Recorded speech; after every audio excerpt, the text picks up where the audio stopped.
Using my phone. My battery went dead on my GoPro.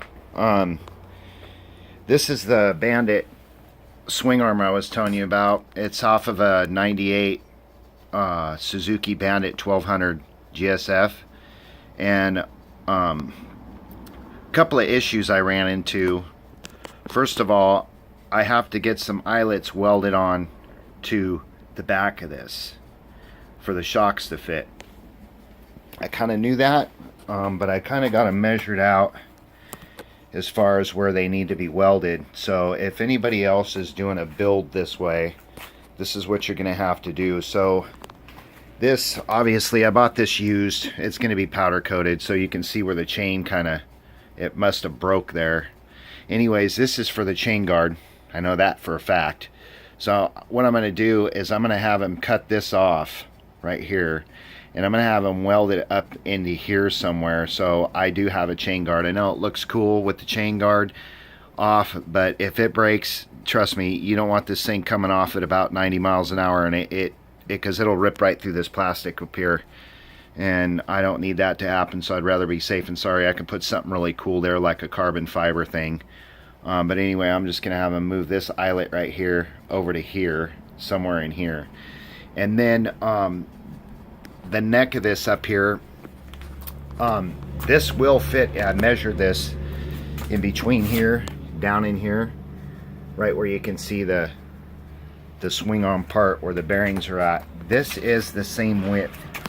It's exactly the same width. The problem is this here is bigger around.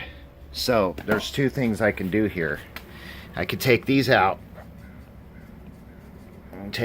right here, and get a bearing kit for this here and change this and make this a smaller hole to go in there, because I know this here, so let me put this stupid vape pen down. I know this here is smaller around, and I know the hole is too.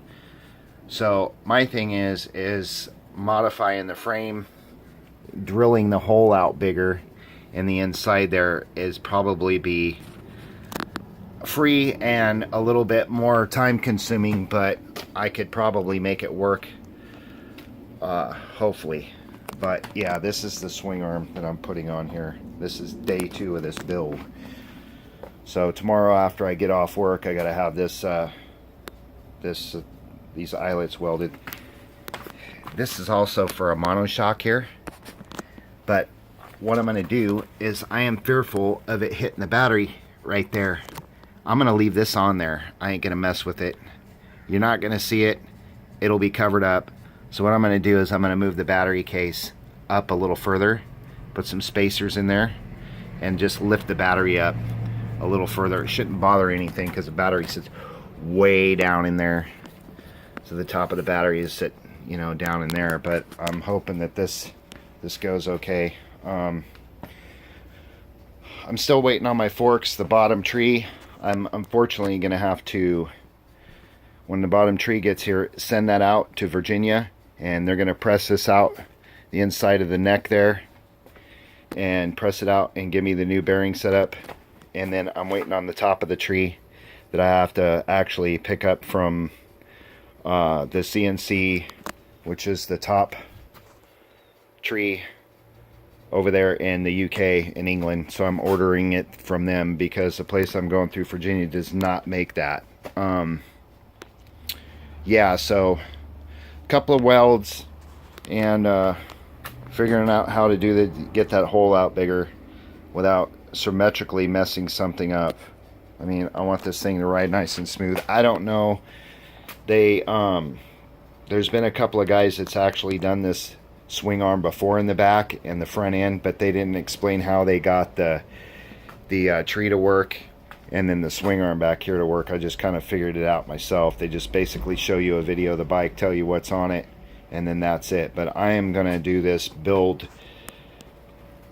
and record pretty much each step of it. It'll be a short video. It'll just show what I'm putting on there and how I'm going to put it on there, and then the aftermath of what it looks like.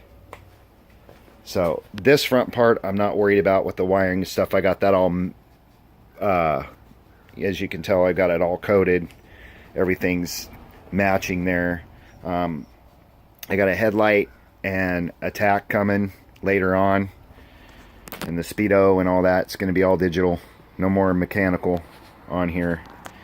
And yeah, so that's where we're at now, and I'm going to end this video, and hopefully everything goes smoothly.